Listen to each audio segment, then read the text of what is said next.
आम्ही सारे खवय्ये. नमस्कार. एक्सपर्ट डिशवॉश बार प्रस्तुत आम्ही सारे खवय्ये सहकुटुंब सहपरिवारमध्ये तुमचं सगळ्यांचं मनपूर्वक स्वागत आहे.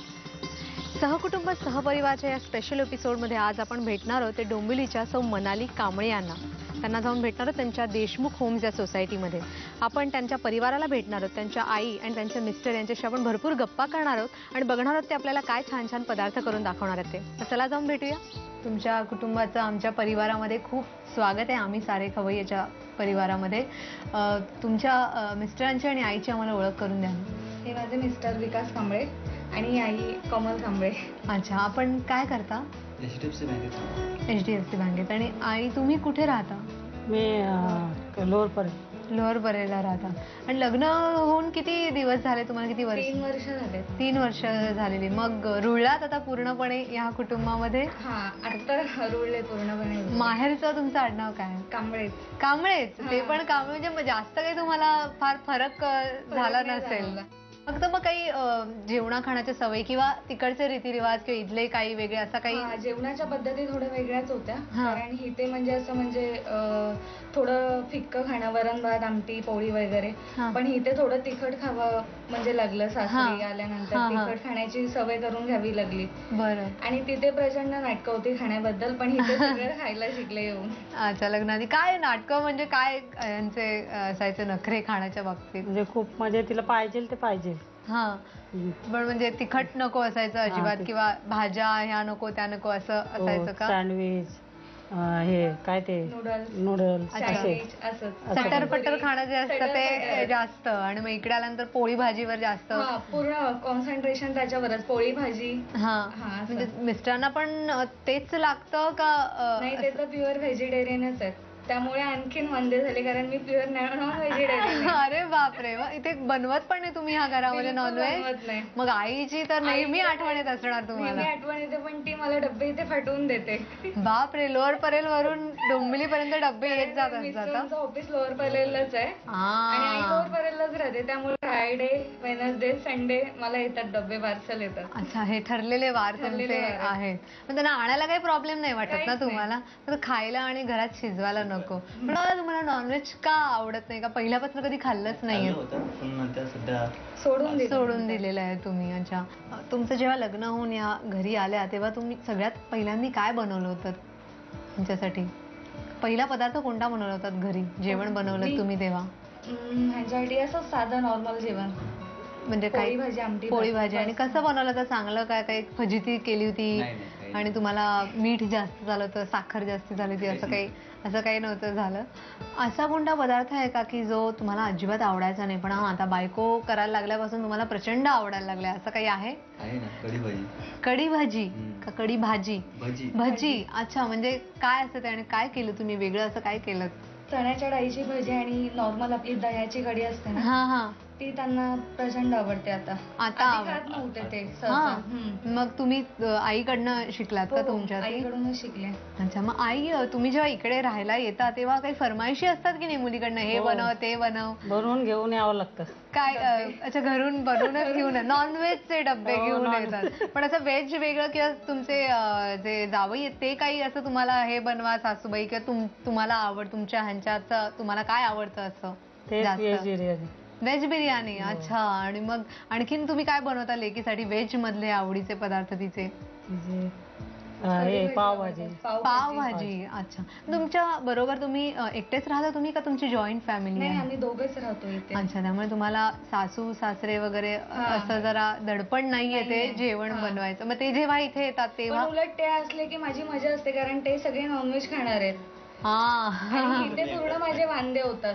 अच्छा, फारच कंप्लेंट. आता तुम्ही खरंच खायला नॉनव्हेज सुरुवात. पण नाही, शाकाहारी सुद्धा तितकंच चांगलं असतं. त्यामुळे आता मला पण सवय लागली आहे शाकाहारी जेवण जेवायची. आणि मग एवढी काही आठवण पण येत नाही, कारण डबे येतच असतात ना. आणि डबे असतात त्यामुळे प्रश्नच नाही.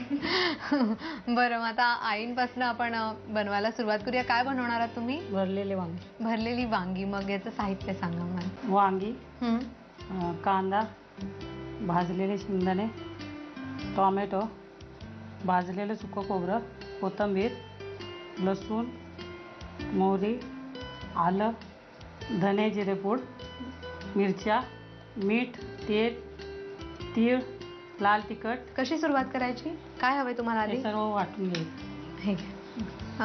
शेंगदाणे शेंगदाणे भाजून घेतलेले आहेत आपण हो, हे ना? भाजून घ्यायचं. साला सकटच घ्यायचे का हे? हो. अच्छा. किसलेलं किसलेलं सुकं खोबरं.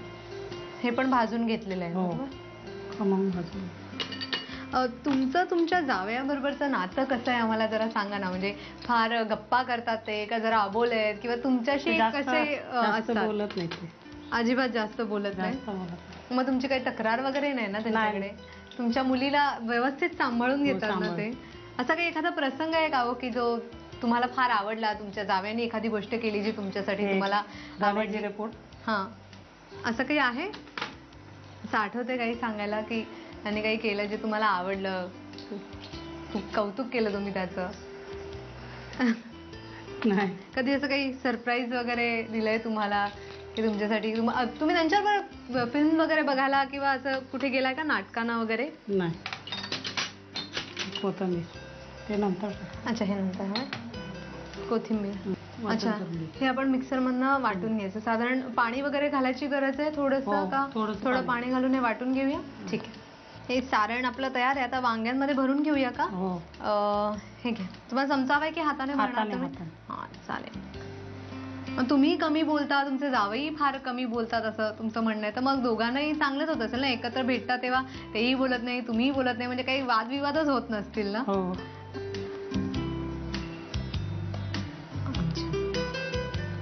तुम्ही खास असं तुमच्या जावयाला काय करून वाढता जेव्हा इथे येता तेव्हा?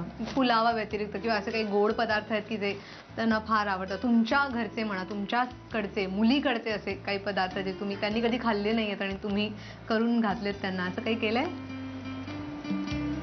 हो. काय काय बनवलं होतं? शिरा. शिरा? गोड गोड, शिरा? हां. त्यांना आवडतं. त्यांना गोड जास्त आवडतं का तिखट? तिखट पण आवडतं आणि गोड पण. अच्छा, बरं. आता हे काय करायचं आपण पुढे? हे आता फोडणी द्यायची. हां. कांदा टोमॅटोची. फोडणी करून हां. मग त्याच्यामध्ये हे हे सोडायचं. सोडायचं. बरं, मग आपण ती तयारी करूया. हो. आता फोडणी करूया आपण. हे घ्या.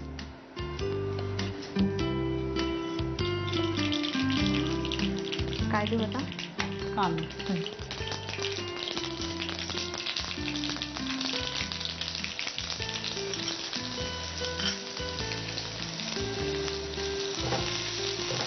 तुमच्या मुलीच्या हातची पुरणाची पोळी तुम्हाला जास्त आवडते तुम्ही म्हणालात, आणि तिखटामध्ये काय आवडतं तुम्हाला तिने बनवलेलं असं तिखट पदार्थ? तिखट एवढं आठवायला लागतंय तुम्हाला, म्हणजे बनवतात की नाही? बनवतात ना चांगलं काहीतरी? हो, बनवते माझ्यासाठी. काय देऊ आता? आता टोमॅटो. अच्छा, घालू मी हां. सगळा हो, चालेल. ह्याच्यामध्ये? आता काय? आता ते वांगी. वांगी देऊ आधी.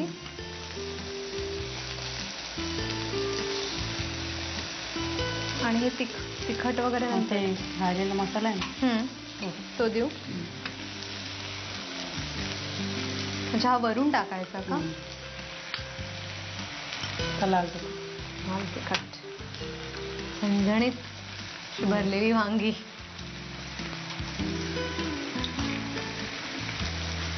बापरे, सॉलिडच तिखट अशी चटपटीत वांगी होणार आहेत. मीठ.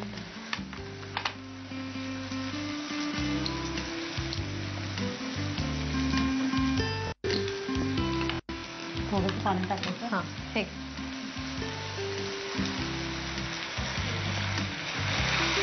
म्हणजे आपल्याला जितपत पातळ किंवा घट्ट हवं असेल त्या हिशोबाने पाणी टाकायचं. आता ही झाकण ठेवून परतून हे करून घ्यायची का? एक वाफ आणायची. वाफ आणून घेऊया.